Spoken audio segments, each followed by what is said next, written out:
Hello everyone, आज हम बात करेंगे कि मेरे एफए क्लर्क प्री में कितने मार्क्स रहे, मतलब मैंने कितने अटैम्प्ट किए। सबसे पहले मैं बात कर लेती हूँ कि मेरा कौन सी शिफ्ट में था और कब था। मेरा 20 सितंबर को 4 शिफ्ट में एग्ज़ाम था, ठीक है। और मैंने अटैम्प्ट जो किए हैं वो 87 अटैम्प्ट किए हैं। इसमें मेरा सब्जेक्ट वाइज कितना अटैम्प्ट रहा है। इंग्लिश में मैंने किए हैं 28, क्वांट्स में मैंने किए 27 और रीजनिंग में मैंने किए हैं 32, ठीक है, 32। अब हम सब्जेक्ट वाइज बात कर लेते हैं कि किस में कितना अटैम्प्ट रहा और किस में क्या क्या क्वेश्चन आए थे, किस तरह के क्वेश्चन आए थे, हम कितने कर सकते थे, कितने डुएबल थे, कितने डुएबल नहीं थे, ठीक है। अब सबसे पहले हम इंग्लिश लेते हैं। इंग्लिश में मेरे 28 मैंने क्वेश्चन अटैम्प्ट किए हैं, जिसमें से मैंने आरसी में जो है 8 से 10 क्वेश्चन थे। 10 तो लगभग नहीं थे, 8 से 9 ही क्वेश्चन थे, ठीक है। 8 से 9 क्वेश्चन थे और ये किस टॉपिक पे था, हंगर इंडेक्स के ऊपर बेस्ड था। इसमें बता रखा था कि भूख की वजह से हमें क्या क्या प्रॉब्लम होती है, हमारा बिहेवियर बिल्कुल चेंज हो जाता है। और लास्ट में ऐसा भी कुछ बता रखा था कि भाई स्टूडेंट्स पे भी इफेक्ट पड़ता है इसका, कि वो अपने जो काम होते हैं उसको ढंग से नहीं कर पाते, जो भी उनको टीचर समझाते हैं वो समझ नहीं पाते। और इसमें जो वर्ड्स आ रहे थे ना, बहुत ईजी आ रखे थे। 3-4 वर्ड्स आ रखे थे, एक वर्ड था 3 ही थे और सबका सिमिलर ही पूछ रखा था, और एक फिलिंग द ब्लैंक्स था। 2 वर्ड मुझे याद है, एक तो था हमारा प्यूपिल, एक हमारा वर्ड था प्यूपिल, जिसका जो आंसर आना था वो स्टूडेंट्स आना था, स्टूडेंट्स के लिए यूज़ कर रखा था प्यूपिल। दूसरा था हमारा फीड, दोनों का ही इन्होंने पूछ रखा था, और जो फीड का जो आंसर आना था वो नरिश्ड आना था, क्योंकि वो बच्चों को फीड कराने की बात कर रहे थे कि उनको हमें प्रॉपर न्यूट्रिशन देना चाहिए, ठीक है, इस तरीके से यूज़ करता था। उसके बाद हमारा ये क्लोज टेस्ट, जिसमें 6 क्वेश्चन थे। सबसे पहले क्लोज टेस्ट ही ओपन हुआ था, लेकिन ये पहले मैंने नहीं किया था, मैंने सोचा क्या पता कैसा होगा, तो मैंने ये लास्ट में अटैम्प्ट किया था क्लोज टेस्ट। उसके बाद आरसी, उससे पहले मैंने ये सारे क्वेश्चन किए थे। सबसे पहले जो हेल्थ सेंटेंस रीअरेंजमेंट जो मैंने अटैम्प्ट किया था उसमें 4 क्वेश्चन थे, डुएबल थे सारे के सारे, ये मैंने सारे किए हैं।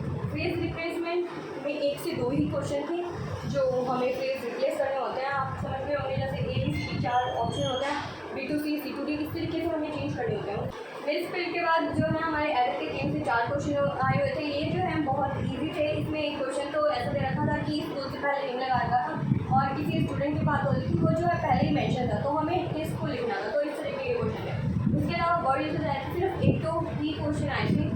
ओवरऑल जो इंग्लिश का सेक्शन था वो डुएबल था, जो बच्चा पढ़ के गया था वो 25 के आसपास तो अटैम्प्ट कर ही सकता था, ठीक है। इसके बाद हम बात कर लेते हैं क्वांटिटी पर रीजनिंग। तो अब हम क्वांट्स बात कर लेते हैं। क्वांट्स में क्या क्या था, एक तो सिंप्लीफिकेशन आ रहा था। सिंप्लीफिकेशन में 10 से 12 क्वेश्चन थे, सारे डुएबल थे। ये फटाफट हम 4 से 5 मिनट में ज़्यादा से ज़्यादा निकाल सकते थे, ठीक है। उसके बाद हमारी टेबुलर टीआई थी। टेबुलर टीआई के 5 क्वेश्चन थे, 3 से 4 तो बिल्कुल ही थे, 1-2 क्वेश्चन मुश्किल आता ही है। बार ग्राफ टीआई में भी 5 क्वेश्चन थे, जो हम इजीली 3 से 4 तो कर ही सकते थे। उसके अलावा एक क्वेश्चन मैंने तो सारे किए हैं, लेकिन हम चाहे तो एक क्वेश्चन छोड़ सकते थे, उसके लिए अर्थमेटिक कर सकते थे। लेकिन अर्थमेटिक का मैंने नोटिस किया था मोस्टली क्वेश्चन 4-5 ही डुएबल थे। उसके अलावा जो थोड़े टफर साइड थे, मतलब मॉडरेट बोल सकते हैं, क्योंकि उनको टाइम लग रहा था करने में, लेंथ बोल सकते हैं। कैलकुलेट जो है हमारी कैसे आई थी 3 नंबर की, लेकिन वैन डायग्राम नहीं था, टेबल बेस्ड कैसे आई थी। सिर्फ 2 ही, एक गर्ल्स और एक बॉयज़ का डाटा दे रखा था सिर्फ, और 2 स्कूल्स में या फिर पता नहीं 2 जगह दे रखी थी। ऐसे बन रहा था कि यहाँ पे बॉयज़, यहाँ पे गर्ल्स, और ये 2 चीज़ें इस तरीके से बनी थी, ठीक है। और उसके बाद अर्थमेटिक के 10 से 12 क्वेश्चन आए थे, ठीक है। इसमें मैंने थोड़े सारे टाइम से मैंने सिंप्लीफिकेशन तो सारे किए थे। DI में मैंने सारी केस लिख भी की थी। इसके अलावा मैंने बाकी के जो क्वेश्चन 4 से 5 थे वो मैंने अर्थमेटिक भी किए। उसके बाद हम रीजनिंग की बात कर रहे थे। रीजनिंग में मेरे जो है 32 अटैम्प्ट रहे थे। इसमें क्या है, इनइक्वालिटी के क्वेश्चन आए थे, 3 क्वेश्चन आए हुए थे।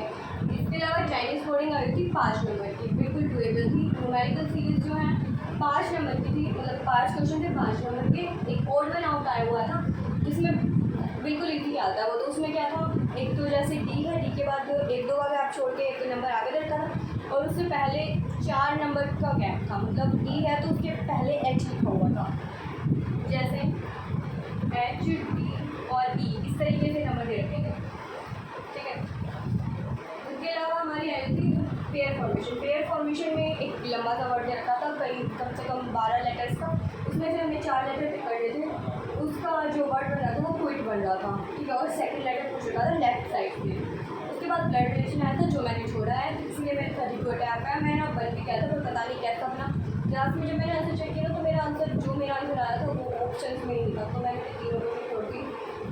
उसके अलावा हमारे एक नंबर बेस्ड सीरीज आई थी, जिसमें हमें ओड में तो 1 प्लस करना था और इवन में 1 माइनस करना था, और लास्ट में आंसर पूछ रखा था कि जो लेटर्स रिपीट नहीं हो रहे ना उनका सम बताओ। 1 और 9 ऐसे लेटर्स थे जिनका जो रिपीट नहीं हो रहे थे, बाकी 5, 7, 6 ये रिपीट हो रहे थे। तो हमें 1 + 9 का सम 10 आ रहा था। उसके अलावा एक नंबर दे रखा था 7-8 लेटर, 7-8 नंबर का एक पूरा वर्ड दे रखा था। उसमें हमें डिफरेंस बताना था कि जैसे 6 7 में जैसे 2 का गैप हो गया, उसमें मेरे ख्याल से 1 भी नहीं मिल रहा था। इसके अलावा पजल हमारी 3 आई हुई थी। मंथ बेस्ड पजल थी एक तो, और एक मंथ प्लस डेट बेस्ड थी, 88% थी दोनों में, और एक सर्कल बेस्ड थी, इसमें भी 80% थी। ये बहुत जल्दी हो गई थी। सर्कल वाले में सब इनसाइड देख लेते हैं, ठीक है। तो ठीक है गाइज़, ये था मेरा एग्ज़ाम एनालिसिस। अब आप अपने मार्क्स कमेंट सेक्शन में ज़रूर बताइएगा कि आपने कितना अटैम्प्ट किया, आपका कौन से शिफ्ट में एग्ज़ाम था, और ऑल द वेरी बेस्ट। जो आने वाले एग्ज़ाम्स हैं उनमें आपको हेल्प मिलेगी इससे, जो एग्ज़ाम एनालिसिस है, ठीक है। और आप अच्छे से एग्ज़ाम कीजिएगा। All the very best.